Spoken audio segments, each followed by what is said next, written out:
I've come to the conclusion this week. I was talking to one of our colleagues, Jay Retcher, and Josh Capo from Pewter Report. I think this is Vita's last year. I think they want him to play this year in Tampa. They might end up giving him a little bit of a pay bump. That's not coming from inside sources. I don't know. It's just a guess. If they want to get him back on the field, they might have to say, Vita, here's a couple extra million. Get out here and play your contract year. I think this is his last year. But does Vita need a GoFundMe page? Last time I checked, he's going to be making more than all three of us put together. He's made like $75 million. He's doing all right. And I get why he wants more.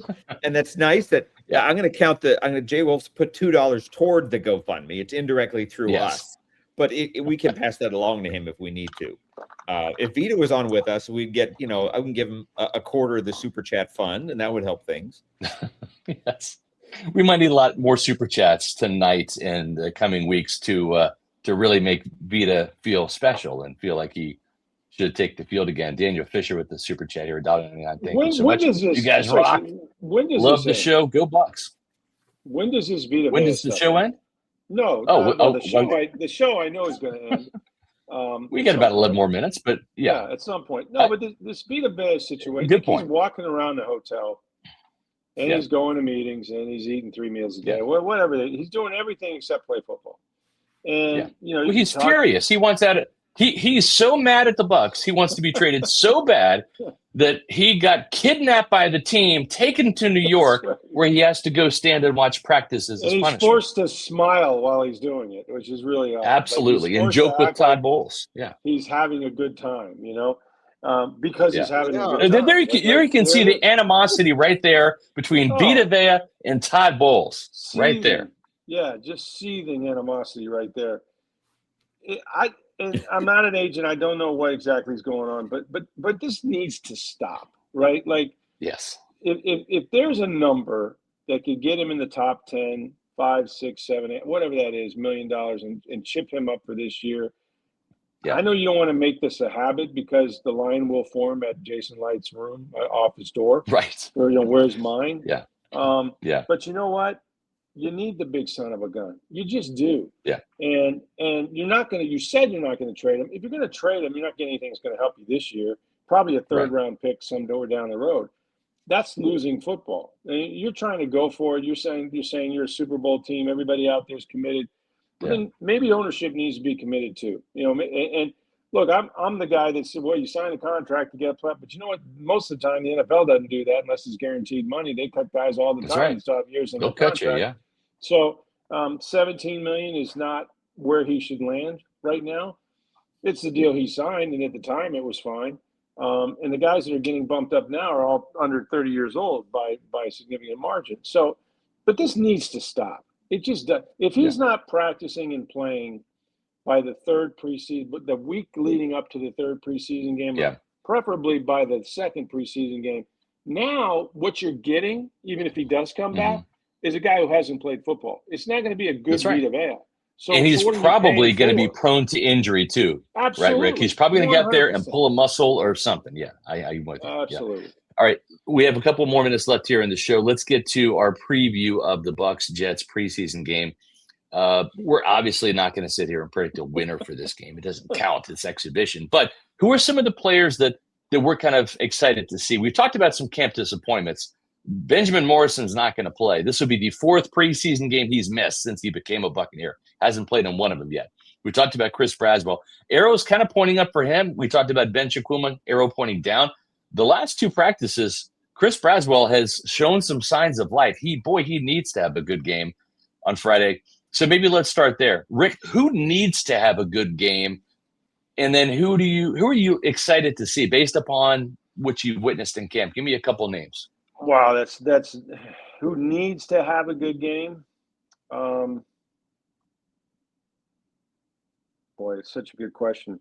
I just don't think we're going to see any guys that are going to be counted on every day. But I want to see Ted Hurst if he plays. I assume he will. I want to see Ted Hurst do something because I think game experience against the NFL. They talk about the bright lights. This guy played at Georgia State. And he dominated what you want to see him do. But I want to see a guy who's physically superior to a lot of the guys who are going to be on that football field go out there and hopefully Browning can get him the ball. If he doesn't play, then obviously it'll be everybody else. But I think I want to see him look like he's a guy that can be counted on, especially against some players that, quite frankly, are going to be on practice squads when this thing kicks off. So he would be my guy on offense. I mean, defensively, I don't know. I still think Walker needs to have a big game and prove that he is back. I want to see him dominate too, because I think if you get him in the mix as an extra pass rusher on this defense with all the edge guys they got, now you got something. Because and I'd like to see him bounce inside a little bit. I'd like to see the versatility. Play him some in the interior and let him mismatch with some of those guards and see if he can beat him with his speed.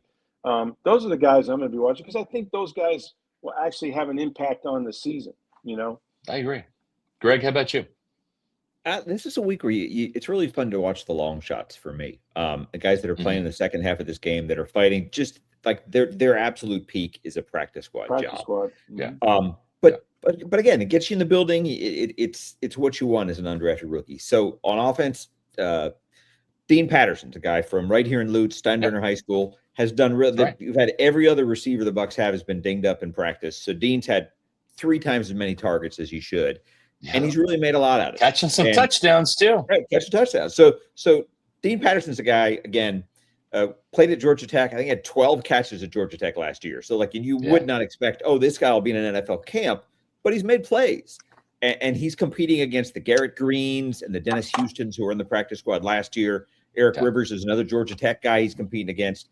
Defensively, if you don't know this name, because it isn't Bain, it isn't David Walker, Yasir Holmes, number 57, undrafted rookie, went to Frostburg State and Tarleton State, That's right. Tryout guy, didn't even get signed out of the draft, was a tryout player, got signed, but looks the part. And he's a guy, again, if I had to pick a guy, if you say I need somebody to get a second half sack Friday night, I think Yasir Holmes can be that guy. We talked about Aiden Garnes. Aiden Garnes, again, keeps showing up, keeps getting thrown out there with the ones because Benjamin Morrison is not out there with the ones. And he's made plays. He's confident. I think you guys even talked to him on camera. Sounded like he knew what he was doing. For sure. And undrafted rookie out of Arizona. This is where these guys, again, it's like they just brought back Roman Perotti, as a corner that had a pick 6 last year. Pick 6 in preseason, gets injured in August, has taken injury settlement, just drops off the NFL radar. Barely played in the UFL, played an entire season in the UFL and had 7 tackles. But you get enough corner injuries, and he's back on a roster. When we showed that B-roll, he's in there wearing number 37. Roman Perotti, again, if you can get a pick 6 in a preseason game, the entire league will have tape on you. And when they need to get a corner in week 4, they're going to bring you in and give you a look. So those are the guys I'm looking for on Friday night. The guys I want to see are Josiah Trotter.